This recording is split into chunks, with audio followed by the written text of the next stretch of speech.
Selamat datang di ruang sunyi, tempat di mana suara terakhir bisa terdengar, dan keheningan menyimpan kisah paling menyeramkan. Di cerita kali ini, kisah yang akan dibawakan berjudul Ojek Online Hilang Misterius.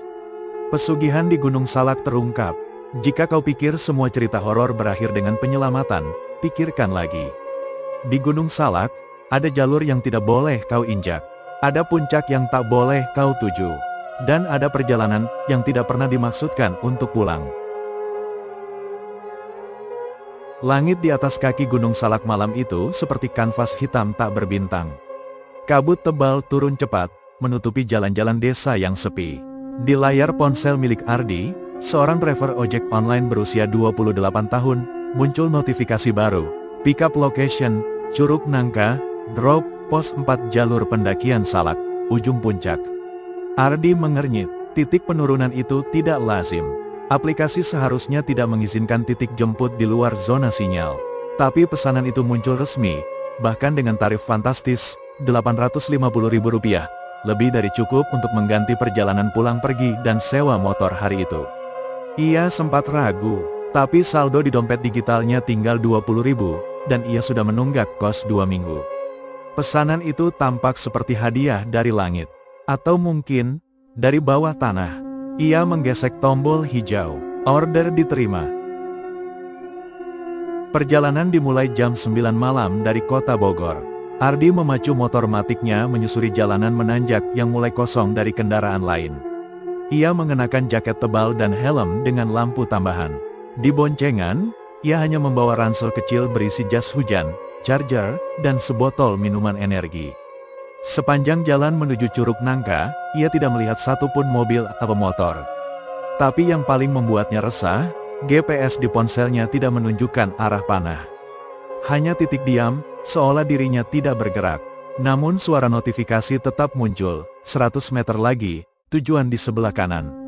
Ardi menoleh ke kanan. Di sana ada gapura kayu besar bertuliskan, "Selamat datang di jalur khusus Gunung Salak, pendaki berizin saja." Di bawahnya, lampu temaram dari pos penjaga menyala samar.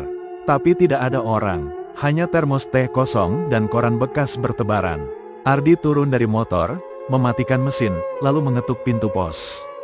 Tak ada jawaban. Tiba-tiba, suara sistem dari aplikasinya berbunyi. "Penumpang telah menunggu. Silakan lanjutkan perjalanan." Gemetar, Ardi menghidupkan mesin lagi dan melewati gapura kayu. Jalan di depannya hanya setapak tanah berbatu, cukup untuk satu motor. Kabut semakin tebal, udara menjadi dingin menggigit. Lampu motornya menembus jarak tak lebih dari 5 meter. Sekitar 15 menit kemudian, dari balik pepohonan, ia melihat sosok berdiri di pinggir jalan. Seorang pria tinggi dengan jaket hujan dan wajah tertutup masker kain hitam. Ia mengangkat tangan, memberi isyarat. Ardi menepi dan bertanya, "Antar ke pos 4, Mas." Pria itu hanya mengangguk pelan. Tanpa bicara, ia duduk di belakang. Tubuhnya berat, terlalu berat. Motor Ardi langsung turun performanya seolah mengangkut 2 orang dewasa sekaligus. "Mas, bawa barang banyak ya?" Ardi mencoba mencairkan suasana. Diam. Ardi mulai merasa tak nyaman. Tapi pesanan harus selesai. Ia kembali fokus menembus kabut. 15 menit berlalu, jalan makin sempit dan gelap. Anehnya, ia merasa sudah melintasi rute yang sama 2 kali. Batu besar di sisi kanan, pohon randu di kiri, dan suara burung hantu yang berbunyi di tempat yang sama. Ia seperti terjebak dalam putaran. "Mas, saya rasa kita nyasar. Ini tadi saya udah lewat sini," ujarnya sambil memperlambat laju. Penumpang di belakang tiba-tiba bicara. Suara berat, rendah, seperti dari dalam drum kosong. "Lurus saja, belum sampai, belum waktunya." Ardi tercekat. Ia tak berani menoleh. Lalu, angin mendadak berhenti. Semua suara hutan lenyap. Tak ada serangga, tak ada dedaunan bergoyang. Udara jadi hampa. Motor mati tiba-tiba. Lampu padam. Ponsel Ardi mati meski baterai masih 85%. Dalam gelap, terdengar suara langkah kaki menjauh. Penumpangnya turun, dan berjalan ke arah semak. Mas tunggu, ini masih di tengah hutan." Tak ada jawaban. Ardi mengejar, tapi langkah itu terus menjauh. Ia terantuk batu, jatuh. Saat berdiri kembali, ia melihat cahaya obor dari kejauhan. Ia mengikuti cahaya itu. Tapi bukan obor biasa, bukan pula api manusia, melainkan barisan orang berjubah hitam, menggotong keranda berlumur darah, berjalan menuju sebuah bangunan tua menyerupai pendopo di tengah hutan. Ardi bersembunyi di balik pohon besar. Di tengah pendopo, ada altar batu dengan genangan merah. Dan di sana, di atas batu, tubuh seseorang tengah dipotong hidup-hidup oleh sesosok makhluk besar berjubah. Jeritan menggema, dan salah satu wajah dari kelompok berjubah menoleh langsung ke tempat Ardi sembunyi. Wajahnya adalah wajah Ardi sendiri. Ardi mematung di balik pohon. Tubuhnya beku, nafasnya tercekat, wajahnya sendiri ada di antara barisan pemuja berjubah hitam yang sedang membawa keranda berdarah. Ini gila, desisnya. Tapi sebelum ia bisa berpikir lebih jauh, sebuah tangan dingin menepuk bahunya dari belakang. Ia menoleh dengan jantung hampir copot. Seseorang berdiri di sana, perempuan, usianya sekitar 25 tahun. Rambut panjang, wajah pucat, matanya merah basah. Kalau kamu nggak mau ikut masuk daftar tumbal, ikut aku sekarang. Namanya Rani. Ia adalah warga asli kaki Gunung Salak. Sambil menuntun Ardi menjauh dari lokasi ritual, ia menjelaskan dengan suara pelan dan terburu-buru bahwa yang Ardi lihat barusan bukan sekadar upacara gaib. Itu pesugihan jalur atas. Orang-orang menyebutnya Sengkolo Puncak, katanya. Cuma orang yang pernah bawa tumbal lewat jalur gelap yang bisa masuk ke lingkaran mereka. Ardi masih gemetar, tapi aku cuma terima order dari aplikasi. Rani menatapnya lekat-lekat. Order itu bukan dari orang biasa. Itu dari akun yang udah dibuka. Kadang, orang-orang atas mumpan pengemudi buat bawa sendiri jiwanya. Mereka terus berjalan dalam gelap, menyusuri jalur kecil di antara akar pohon yang menjalar seperti ular. Rani memegang obor dari batang kelapa, menerangi jalan. Kamu bukan yang pertama, Di. Tapi mungkin kamu yang terakhir yang masih bisa pulang. Ardi menoleh. Maksudnya, Rani berhenti, lalu menunjukkan tumpukan helm dan jaket ojek online di balik semak-semak. Ada 17 orang yang dapat order dari titik yang sama. Semua hilang, cuma helm atau jaket yang ditemukan. Motornya raib, jenazah nggak pernah ketemu. Ardi menelan ludah. Seketika itu juga, ponselnya menyala sendiri. Layarnya berkedip. Order selesai. Pembayaran diterima. Saldo GoPay-nya naik drastis. 99.999.999 rupiah. Ardi mundur. Ini bukan uang beneran. Rani mengangguk pelan. Itu bukan uang dari dunia ini. Dan kalau kamu pakai, kamu udah setuju. Tapi aku nggak pernah. Bukan soal kamu mau atau enggak. Tapi kamu sudah menerima. Kamu sudah antar dia. Sekarang dia tinggal pilih. Kamu jadi supir tetap atau jadi isi keranda berikutnya. Ardi menjerit, melempar ponsel itu. Tapi layar ponsel menyala sendiri. Dan muncul pesan, "Selamat datang, Ardi. Kamu sekarang bagian dari kami." Keesokan paginya, Ardi terbangun di depan pos penjaga. Badannya kotor, pakaian compang camping. Di sebelahnya, motornya utuh. Tapi anehnya, GPS di ponselnya mencatat seluruh perjalanannya dengan satu jalur garis merah, berbentuk lingkaran spiral yang berakhir tepat di pos awal. Di dalam jok motornya, ada sesuatu yang tidak ia simpan sebelumnya. Sebuah kantong kain putih, berisi uang tunai 15 juta rupiah, dan satu kalung dengan liontin kepala kambing. Ardi gemetar, ia melaju turun gunung tanpa menoleh lagi. Seminggu berlalu. Ardi memutuskan berhenti jadi ojek online. Ia kembali ke kampung halaman di daerah Subang. Tapi sejak malam itu, mimpi buruk menghantui. Dalam tidurnya, ia menyusuri jalur gunung lagi dan lagi.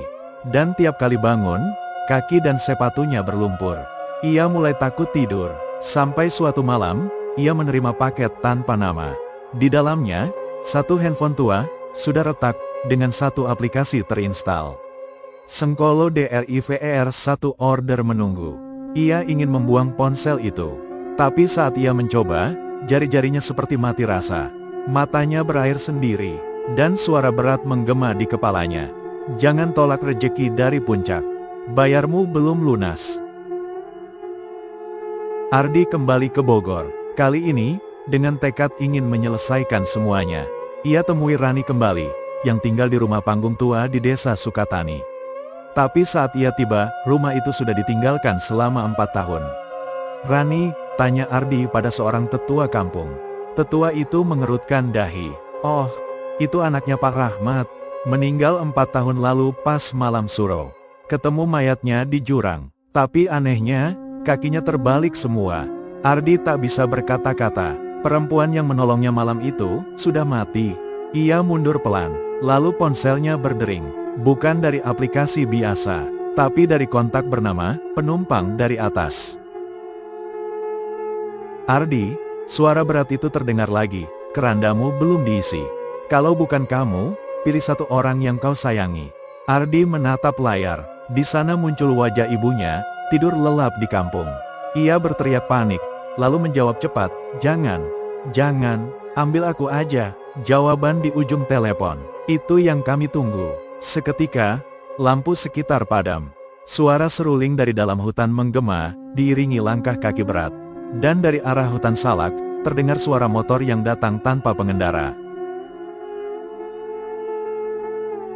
Ardi berdiri kaku di tengah jalan tanah merah saat suara motor tanpa pengendara mendekat. Suara knalpotnya meraung, tetapi tak ada tangan di stang, tak ada tubuh di atas jok. Hanya helm tergantung, melayang, seolah hantu sedang mengendarainya. Motor itu berhenti tepat di depan Ardi. Mesinnya mati sendiri. Dari dalam knalpotnya, mengepul asap hitam, pekat seperti arang dibakar. Ponsel Ardi menyala, satu notifikasi muncul. Keranda berikutnya harus diantar sebelum malam suro. Atau seluruh jalur terbuka selamanya. Tangan Ardi bergetar. Ia mencoba melarikan diri, tetapi kedua kakinya terasa berat. Seolah akarnya sendiri tumbuh dari telapak kakinya dan mencengkeram tanah. Dari seberang jalan, muncul bayangan Rani, tapi kini wajahnya bukan wajah manusia biasa. Setengahnya busuk, dan dari rongga matanya merembes darah hitam pekat. "Kamu janji nggak ninggalin aku," katanya pelan. "Kamu bilang mau ambil alih. Jadi jalani, Di." Ardi menjerit. Pagi harinya, tubuh Ardi ditemukan di sebuah warung tua di kaki Gunung Salak. Ia tertidur di kursi panjang, menggenggam erat helm miliknya. Pemilik warung mengatakan Ardi datang semalam, basah kuyup, dan tidak berkata apa-apa sebelum tertidur. Namun saat diperiksa, tubuh Ardi tak lagi memiliki detak jantung. Ia dingin seperti mayat, tapi wajahnya masih tersenyum kecil. Seolah puas, petugas medis yang memeriksanya hanya bisa menggeleng. Tapi keanehan muncul saat pemakaman. Ketika liang lahat selesai digali dan jenazah hendak diturunkan, motor Ardi, yang sudah disita polisi, tiba-tiba hidup sendiri dari halaman kantor polsek, lalu meluncur dengan kecepatan tinggi ke arah pemakaman. Motor itu berhenti tepat di depan liang, lalu mesinnya mati. Di jok belakangnya ada satu jaket driver online yang bukan milik Ardi. Tulisan di punggungnya samar, "Sopir jalur abadi, Puncak Salak." Sejak itu, muncul laporan-laporan aneh dari para pendaki jalur Curug Nangka. Banyak yang mengaku mendengar suara motor di tengah malam padahal tidak ada kendaraan yang lewat. Beberapa pendaki bahkan melaporkan melihat driver ojek online sedang duduk sendirian di pos 3, menunduk, seolah menunggu penumpang. Wajahnya mirip sekali dengan Ardi. Dan jika ditanya, driver itu akan berkata pelan, "Pesanan selanjutnya tinggal satu. Mau naik, Mas?" Sementara itu, seorang pemuda bernama Rifki, mahasiswa pencinta alam dari Jakarta, datang ke Gunung Salak untuk mendaki. Ia skeptis dengan cerita-cerita urban legend yang berseliweran di forum internet. Cuma cerita kampung, pikirnya. Ia nekat memulai pendakian malam hari sendirian. Di tengah jalur, ponselnya berbunyi. Aplikasi ojek online aktif sendiri. Dan muncul satu pop-up. "Selamat datang Rifki." Jalur ini tidak menerima skeptis. Cuma menerima tumbal. Ia tertawa gugup. Tapi saat menoleh ke belakang, motor matik tanpa pengendara sedang meluncur naik dengan lampu menyala terang. Rifki berlari, tapi jalur berubah. Papan petunjuk hilang. Kabut turun cepat. Hutan tiba-tiba membisikkan namanya berkali-kali. "Rifki, Rifki, kamu belum bayar perjalananmu." 1 jam kemudian, pendaki lain menemukannya duduk di tengah jalur, mulut menganga, mata kosong. Di tangannya, tiket virtual pesanan ojek online. PICKUP, Rifki, drop, puncak tumbal. Kabar menyebar cepat di media sosial. Tapi setiap akun yang mencoba membagikan kisahnya, postingan mereka hilang. Channel YouTube yang mencoba mengangkat cerita ini tiba-tiba diretas. Podcast yang membahasnya menghilang dari platform. Ada yang menyebutkan sistem pesugihan itu kini sudah menyatu dengan teknologi. Sopirnya bukan lagi manusia, ordernya bukan dari aplikasi biasa, dan jalurnya bukan jalur di peta, melainkan jalur keabadian. Ardi terbangun, tapi bukan di dunia yang ia kenal. Ia mendapati dirinya duduk di atas motor, di sebuah jalan sempit yang tak pernah ada di peta.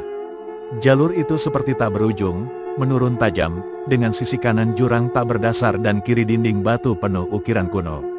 Kabut pekat menutup langit, membuatnya tak bisa tahu siang atau malam. Tangan dan kakinya kaku, tapi motor melaju pelan seolah bergerak sendiri. Di layar ponsel yang tergantung di dashboard, aplikasi ojek menyala. Order tanda pagar 666, penumpang dari dunia bawah. Tujuan, Puncak Hitam, jalur keabadian. Ardi mencoba berbicara, berteriak, atau menggerakkan badan, tapi tak bisa. Suaranya lenyap, tubuhnya berat seperti boneka kayu. Ia sadar sepenuhnya, tapi raganya bukan lagi miliknya. Lalu, dari balik kabut, muncul penumpang baru. Wajahnya muda, rambut acak-acakan, jaket kampus lusuh. Itu Rifki. Dia duduk di belakang Ardi, memegang erat pinggang. Dan untuk pertama kalinya, Ardi mendengar suara batin dari penumpangnya. "Bantu aku pulang." Sementara itu, di dunia nyata, Rifki dinyatakan hilang oleh keluarga.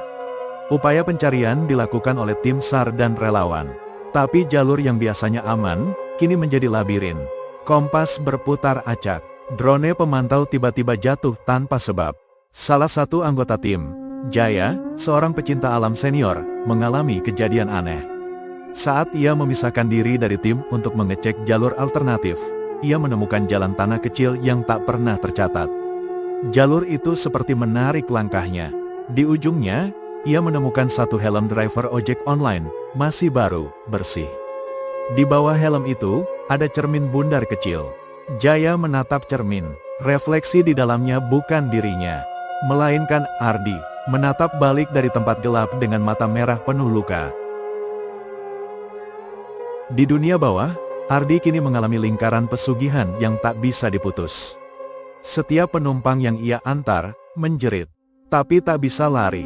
Mereka semua berkata hal yang sama. "Saya cuma terima tumpangan. Saya cuma mau naik. Saya cuma mau turun." Dan Ardi menjawab dalam hati, "Saya juga dulu begitu." Jalur itu kini menjadi lintasan roh-roh yang hilang. Sopir ojek, penumpang, petugas, bahkan penduduk sekitar yang pernah ikut membantu jalur kotor itu. Semua jadi bagian dari sistem pesugihan. Sopir dikutuk menyetir selamanya. Penumpang ditarik dari antara dua dunia. Jalan tak pernah sampai ke tujuan. GPS hanya memutar kembali ke titik awal. Di malam suro berikutnya, satu cerita menggemparkan warga sekitar. Seorang bocah perempuan ditemukan oleh warga, duduk sendirian di pos awal Curug Nangka. Ia tidak bisa bicara, hanya menunjuk ke arah hutan. Ketika ditanya, ia menyerahkan satu benda. Sebuah jaket driver ojek online, dengan nama Ardi D, disulam di dalamnya. Tapi jaket itu masih basah, dan kantongnya berisi struk order dengan tanggal 3 tahun ke depan.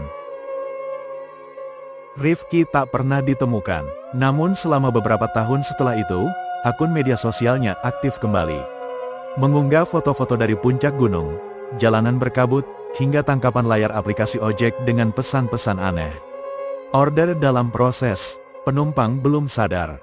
Perjalanan dimulai, jalur pulang sudah ditutup. Driver selanjutnya dalam pencarian. Akun itu kini menjadi legenda di kalangan pendaki. Tidak sedikit yang mengaku mendapat DM darinya, berisi satu kalimat. "Kalau kamu naik Gunung Salak, jangan pernah terima tumpangan dari motor sendirian." 3 tahun setelah kejadian Ardi dan hilangnya Rifki, sebuah proyek pembangunan jalur pendakian baru dicanangkan oleh pemerintah daerah. Tujuannya, membuka kembali rute lama yang dulu ditutup karena tanah longsor dan aktivitas gaib yang dipercaya hanya mitos. Tim surveyor mulai bekerja, disertai kontraktor dan aparat. Namun selama seminggu, kejadian aneh mulai terjadi, alat berat mogok tanpa sebab, satu pekerja hilang tanpa jejak, dan drone pemetaan menunjukkan jalur spiral yang tak masuk akal, lagi-lagi membentuk simbol seperti mata terbalik. Seorang pekerja bernama Bima, yang bertugas sebagai pengemudi logistik, menerima panggilan misterius dari nomor tak dikenal. "Kau bisa antar barang ke pos atas? Kami butuh satu supir, Bima." Karena gajinya dipotong, ia terpaksa menyanggupi. Barang yang harus diantar, satu peti kayu berat, disegel, tak boleh dibuka. Peti itu ditaruh di atas motornya oleh dua orang berseragam serba hitam. Mereka tidak bicara, hanya menuliskan titik penurunan, puncak tumbal, km 0,5. Bima sempat bertanya ke Mandor, tapi Mandor malah pucat dan berkata, "Jangan ikut campur. Kalau kamu dapat order itu, kamu sudah ditunjuk." Bima berangkat, dan seperti cerita yang pernah terjadi sebelumnya, GPS-nya mati, peta hilang, jalur membelok ke arah yang tidak dikenal. Di tengah perjalanan, Bima mendengar suara ketukan dari dalam peti. Pelan, lalu keras, seolah ada orang di dalamnya. Ia berhenti, bingung, "Siapa di dalam?" teriaknya. Tak ada jawaban, kecuali satu kertas kecil menyembul dari celah peti. "Jangan buka, bawa sampai puncak, jangan berhenti, jangan lihat belakang." Bima menelan ludah, tapi rasa penasaran manusia selalu lebih kuat daripada takut. Ia buka peti itu, dan di dalamnya, tubuh Rifki. Tapi matanya terbuka. "Jangan kau buka," bisiknya, sebelum tubuhnya hancur jadi abu. Lalu, dari arah jurang, motor Ardi muncul. Kali ini, ditumpangi lebih dari 10 bayangan manusia, semua korban yang dulu hilang. Mereka mengepung Bima, dan dalam keputusasaan, Bima menyadari, ia adalah sopir terakhir, yang harus menutup jalur dengan satu syarat. Mengantar diri sendiri ke altar terakhir. Ardi muncul di hadapannya. Wajahnya tua, rambut beruban, tapi tubuhnya tak pernah berubah. Seolah waktu berhenti di dirinya. Ia berkata, "Seseorang harus jadi penutup rantai. Kalau tidak, jalur ini akan terbuka selamanya. Dunia bawah akan naik." Bima menolak, tapi dari dalam hutan, Rani muncul. Rifki, dan ratusan wajah lain, semua korban pesugihan dari puluhan tahun terakhir. "Kalau kau menolak, semua akan terus terseret. Bahkan yang tak bersalah." Akhirnya, Bima mengangguk. Ia nyalakan motor. Ia bawa peti kosong itu. Ia melaju ke jalur terakhir. Jalan tanah merah dengan gamelan gaib terdengar dari langit. Sesampainya di altar batu, ia parkir motor, turun, dan meletakkan helmnya di atas peti. Lalu ia berkata, "Saya terima order terakhir. Saya tutup jalurnya. Biarlah saya jadi yang terakhir." Api dari dalam tanah menyala. Kabut tersedot ke bawah. Peti menyerap sinar merah. Lalu semuanya hilang. Sejak malam itu, tidak ada lagi laporan tentang pesugihan ojek di Gunung Salak. Jalur pendakian kembali seperti semula. Namun beberapa warga yang tinggal di sekitar hutan mengaku kadang mendengar suara motor matik yang melintas pelan di tengah malam, tanpa lampu, tanpa suara mesin, dan tanpa pengendara. Kadang, helm tergeletak di pos jaga, masih basah oleh embun malam, dengan selembar kertas di dalamnya. Order ditutup, jangan buka jalur ini lagi. Dan di aplikasi ojek online versi lama, yang tidak bisa lagi didownload, tersisa satu nama dalam daftar pengemudi. Bima, driver aktif, status, jalur gaib.